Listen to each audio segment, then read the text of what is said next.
Welcome to day 78 of our one-year Bible reading plan. Today, we're reading Deuteronomy chapter 13 to 15, where God gives instructions about staying faithful to Him, caring for the poor, and observing the year of release.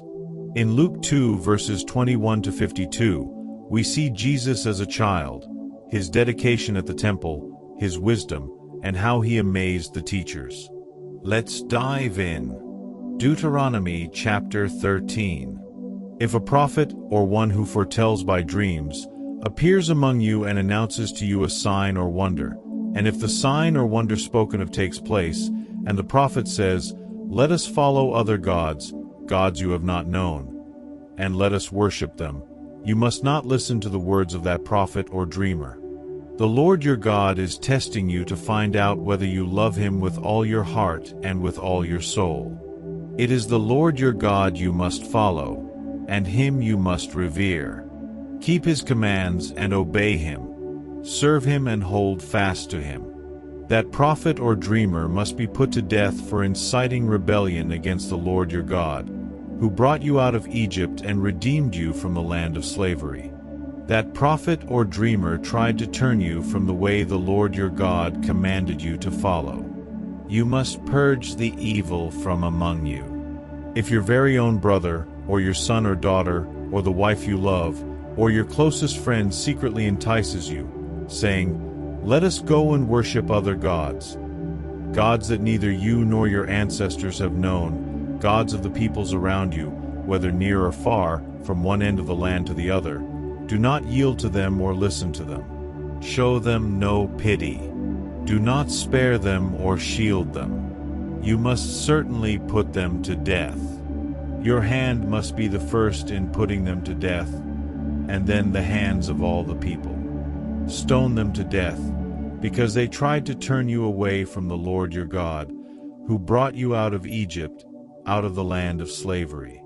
Then all Israel will hear and be afraid, and no one among you will do such an evil thing again. If you hear it said about one of the towns the Lord your God is giving you to live in that troublemakers have arisen among you and have led the people of their town astray, saying, "Let us go and worship other gods, gods you have not known," then you must inquire, probe, and investigate it thoroughly. And if it is true and it has been proved that this detestable thing has been done among you, you must certainly put to the sword all who live in that town. You must destroy it completely, both its people and its livestock. You are to gather all the plunder of the town into the middle of the public square and completely burn the town and all its plunder as a whole burnt offering to the Lord your God. That town is to remain a ruin forever, never to be rebuilt, and none of the condemned things are to be found in your hands. Then the Lord will turn from His fierce anger, will show you mercy, and will have compassion on you. He will increase your numbers, as He promised on oath to your ancestors, because you obey the Lord your God by keeping all His commands that I am giving you today and doing what is right in His eyes. Deuteronomy chapter 14. You are the children of the Lord your God. Do not cut yourselves or shave the front of your heads for the dead, for you are a people holy to the Lord your God. Out of all the peoples on the face of the earth, the Lord has chosen you to be His treasured possession. Do not eat any detestable thing. These are the animals you may eat: the ox, the sheep, the goat, the deer, the gazelle, the roe deer, the wild goat, the ibex, the antelope, and the mountain sheep. You may eat any animal that has a divided hoof and that chews the cud. However, of those that chew the cud or that have a divided hoof, you may not eat the camel, the rabbit, or the hyrax. Although they chew the cud, they do not have a divided hoof. They are ceremonially unclean for you. The pig is also unclean. Although it has a divided hoof, it does not chew the cud.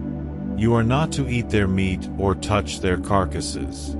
Of all the creatures living in the water, you may eat any that has fins and scales. But anything that does not have fins and scales you may not eat, for you it is unclean. You may eat any clean bird. But these you may not eat: the eagle, the vulture, the black vulture, the red kite, the black kite, any kind of falcon, any kind of raven, the horned owl, the screech owl, the gull, any kind of hawk, the little owl, the great owl, the white owl, the desert owl, the osprey, the cormorant, the stork, any kind of heron, the hoopoe and the bat. All flying insects are unclean to you. Do not eat them. But any winged creature that is clean you may eat. Do not eat anything you find already dead. You may give it to the foreigner residing in any of your towns, and they may eat it, or you may sell it to any other foreigner. But you are a people holy to the Lord your God.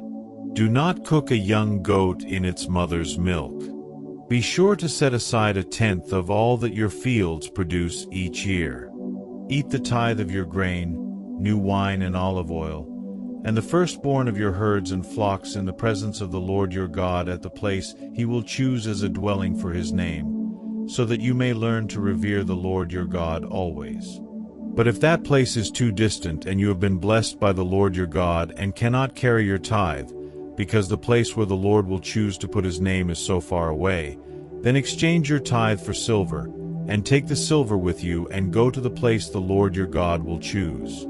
Use the silver to buy whatever you like: cattle, sheep, wine, or other fermented drink, or anything you wish.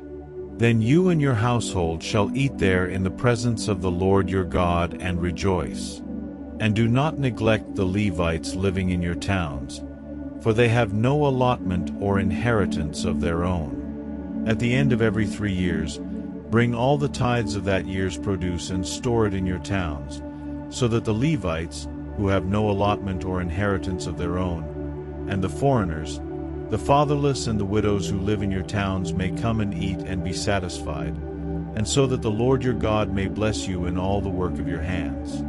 Deuteronomy chapter 15. At the end of every 7 years you must cancel debts. This is how it is to be done. Every creditor shall cancel any loan they have made to a fellow Israelite.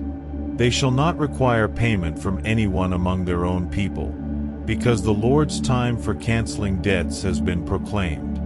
You may require payment from a foreigner, but you must cancel any debt your fellow Israelite owes you. However, there need be no poor people among you, for in the land the Lord your God is giving you to possess as your inheritance, he will richly bless you, if only you fully obey the Lord your God and are careful to follow all these commands I am giving you today.